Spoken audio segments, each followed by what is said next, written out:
La naturaleza como libertad son conceptos extremadamente complejos. El primero, la condición de cambio, y el segundo, el de autodeterminación.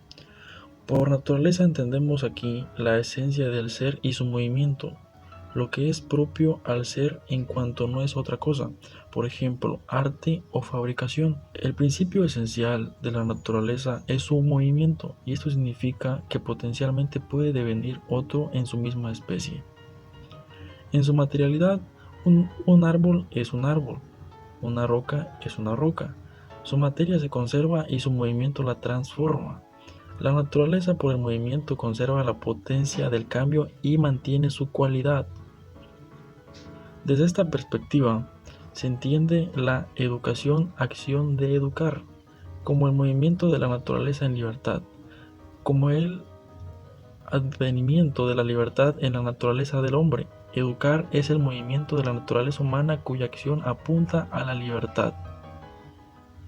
La naturaleza y la libertad tropiezan cuando educar entra en el registro de la cultura y de la sociedad, pues supone el aprendizaje del conjunto de valores, no más saberes legítimos y necesarios para su devenir.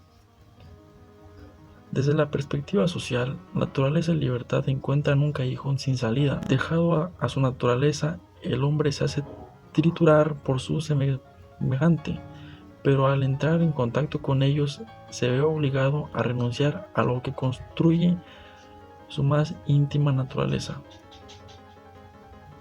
Desde la perspectiva de la naturaleza y la libertad, la educación apunta a unas finalidades, sean estas sociales, políticas, morales. Educar es hacer advenir lo humano en el hombre. Estas perspectivas suponen que el hombre conserva la capacidad de ser educado, lo que no es otra cosa que el principio mismo de educabilidad. Así entonces la educabilidad impone la necesaria condición del movimiento hacia la libertad. Por esto que educar siempre es un movimiento hacia adelante, pues busca escoger y acompañar con el único fin de que podamos permanecer como especie. Este movimiento es ir hacia adelante, recoge las experiencias pasadas, generacionales, y se materializa en la libertad.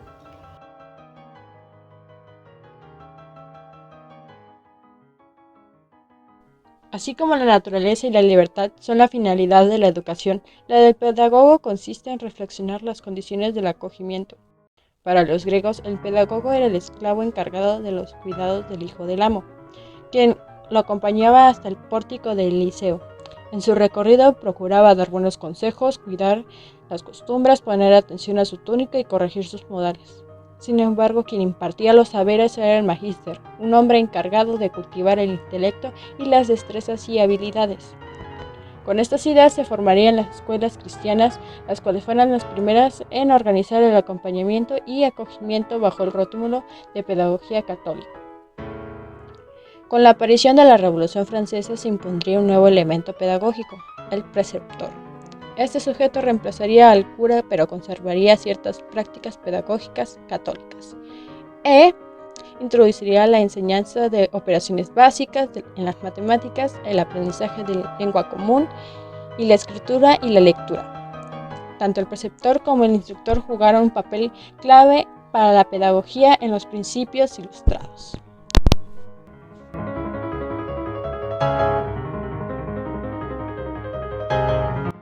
El proceso de enseñanza-aprendizaje es el procedimiento mediante el cual se transmite conocimientos especiales o primordialmente sobre una materia. Sus dimensiones en este fenómeno del rendimiento académico es a partir de los recursos que se determina su comportamiento. El proceso de enseñanza y aprendizaje escolarizado es bastante complejo e inciden en su desarrollo una serie de recursos que deben de relacionarse para que todos los resultados sean óptimos. La conciencia de lo que se pretende aprender y cómo pretende hacerlo. Se busca nuevas informaciones, percepciones claras de la retroalimentación, elogio y satisfacción por el logro, y ninguna ansiedad o temor al fracaso. El contenido y método como objetivo de la enseñanza en este punto de partida pedagógica para toda la educación se expresa como transformación planificada se desea lograr en el alumno. Además, influye decisivamente en la selección y elección en su totalidad, y condiciones organizativas que conducen a su cumplimiento, es decir, que el método y la organización de la enseñanza son puntos claves para el desarrollo. La formación de la personalidad para poder lograr se selecciona métodos y modalidades cognitivas de enseñanza que promueven el desarrollo de la independencia cognitiva y de las capacidades de aprendizaje. Esta categoría como objetivo ocupa un papel importante en la formación del proceso de enseñanza, que constituye el punto de partida y la conjetura pedagógica general de todo el proceso de enseñanza. El proceso de enseñanza y aprendizaje también debe orientarse a lograr el desarrollo de habilidades de aprendizaje y no solo enseñar conocimiento. Este paradigma da un apoyo teórico para comprender las actividades espontáneas de los niños, en las actividades y en cualquier tipo de enseñanza, ya que los tipos de conocimientos en el que se trabaja en ellos.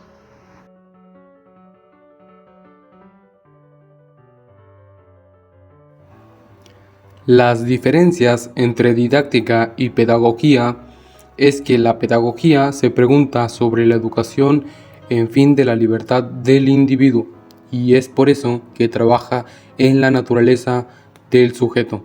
Al igual que el pedagogo construye sus propias teorías sobre la educación, para ello se nutre de la filosofía, política y ética.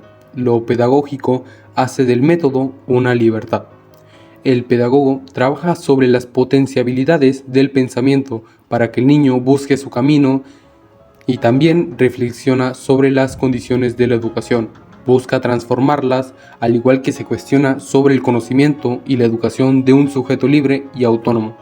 Mientras que la didáctica se enfoca en el aprendizaje, dando así que para la didáctica la libertad son actos de aprendizaje. La didáctica se enfoca en la modificabilidad cognitiva con un sujeto que prueba la lógica de la producción del conocimiento. Sus tensiones para el pedagogo es que una educación que fabrique la inteligencia niega la libertad. El pedagogo ve con celos la condición del aprendizaje de la didáctica desde su método, mientras que para la didáctica es difícil entender la libertad de la naturaleza humana sin los medios de aprendizajes concretos y disciplinares que la faciliten. La didáctica se limita a la enseñanza del contenido de una disciplina y en esta operación crea el engendrar la libertad. Los movimientos pedagógicos libertarios tienen sus raíces del humanismo clásico y la inspiración para hacerle frente a la insuficiencia de la educación. Los didácticas, por su parte, tienen sus raíces de sus historias en el convencimiento de que solo cuando se organiza la estrategia metodológica, lo humano puede aventurarse en sus decisiones. Para el campo pedagógico, la educación en una época dice tanto el ideal del hombre, mientras que para los de didácticas la época y su educación no son preocupación, ya que se debe organizar el conocimiento para patrimonio de la humanidad. La relación de lo pedagógico y lo didáctico tiene mayor evidencia en la formación del profesorado, ya que enseñar y hacer que aprendan es un asunto tanto de la didáctica como de la pedagogía.